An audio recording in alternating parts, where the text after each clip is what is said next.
Honeymoon पे जा रहे हैं, हमें 10 दिन लग जाएंगे। हाँ हाँ बेटा, जाओ जाओ, यही तो उम्र है तुम्हारी घूमने की। जाओ आराम से एंजॉय कर लो। हाँ, उसके बाद तो फिर गृहस्थी में ही इंसान बिजी हो जाता है। तुम दोनों अच्छे से एंजॉय कराओ। हाँ माँ जी, वैसे भी आप दोनों घर में है ना, हमें चिंता करने की कोई ज़रूरत नहीं है। तो हम चलते हैं। सोनिया को इस बात का बुरा लग जाता है कि आरती ने कहा कि उसकी बात तो गृहस्थी ही संभालनी है ना।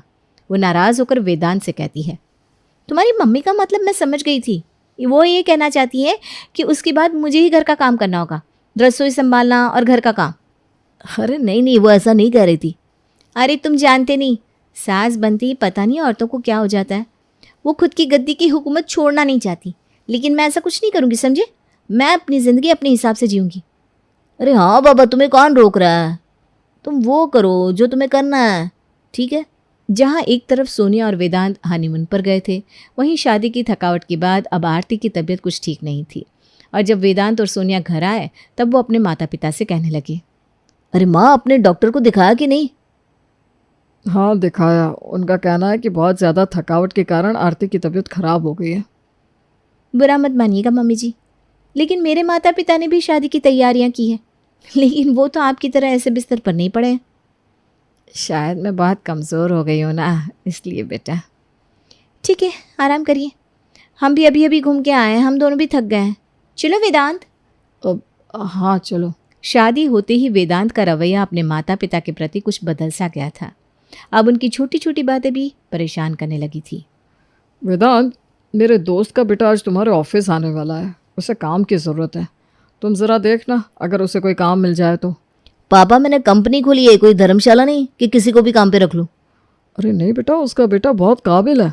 हाँ जानता हूँ कितना काबिल होगा, तभी आपके दोस्त मेरी मदद मांग रहे हैं ना। आप भी ना पापा, खाली बैठे बैठे पता नहीं क्या क्या करते रहते हैं।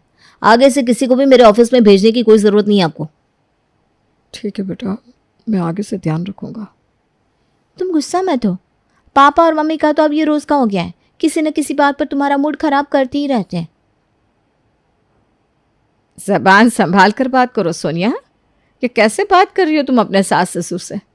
मैं अपने पति की बेइज्जती बिल्कुल बर्दाश्त नहीं करूँगी।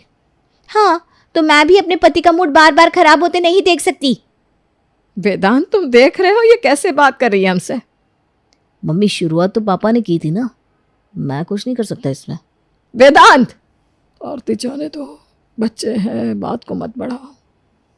जब से आप सास बनी है तब से पता नहीं आपको क्या ही हो गया है। जब देखो सोनिया को सुनाती रहती है, उससे झगड़ती रहती है।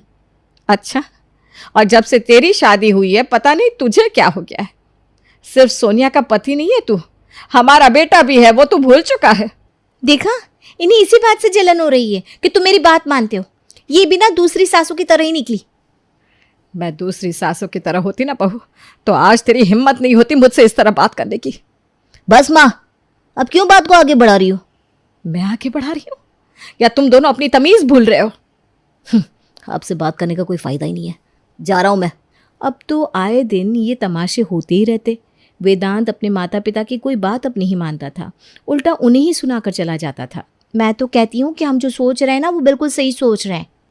हाँ, वैसे भी मुझे अपनी कंपनी को तो बढ़ाना ही है विदेश में, तो हम विदेश चलते हैं, सबसे दूर, जहाँ ये रोज़ रोज़ की चिकचिकी ना हो।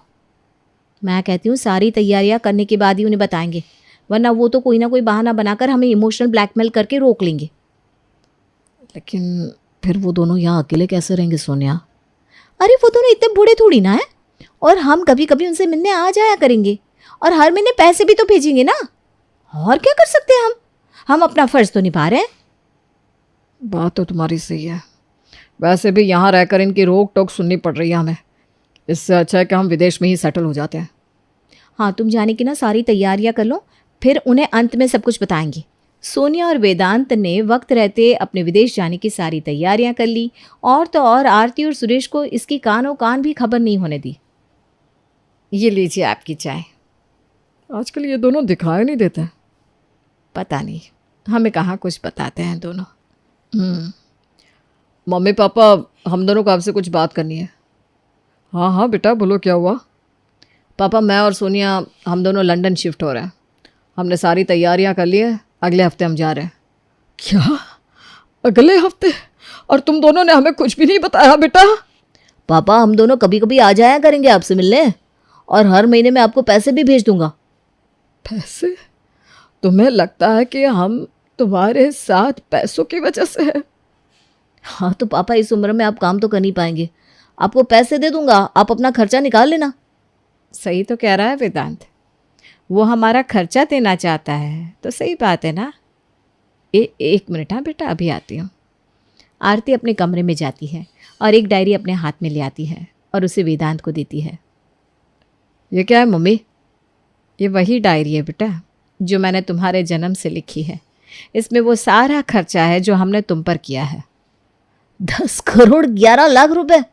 हाँ, इतना ही नहीं, हमने जो रातें तुम्हारी परवरिश में बिताई है, बिना सोए हुए, बिना खाए हुए। जब तुम्हें बुखार होता तो हम तुम्हें लेकर घूमते। जब जब तुमने कहा, हमने अपनी ख्वाहिश मारकर तुम्हारे सपनों को पूरा किया। हमने पिछले 30 सालों में जो भी तुम पर खर्च किया है ना, वो सब इसमें है। इसका एक एक रुपया अब हमें वापस करो। तुम्हारे पापा ने तुम्हें जो कंपनी के लिए पैसे दिए, हमने तुम्हारी शादी में जो भी काम किया, अपना वक्त दिया, वो भी सूद समेत वापस करो हमें।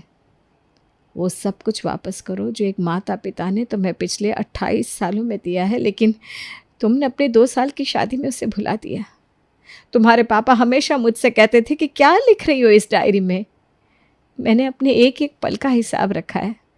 मैं तो कहती हूँ दुनिया में हर माता पिता को ये डायरी रखनी चाहिए, क्योंकि जब बेटा बड़ा होकर कहता है ना कि आपने हमारे लिए किया ही क्या है, तो माता पिता उसके मुंह पर ये डायरी मार सके।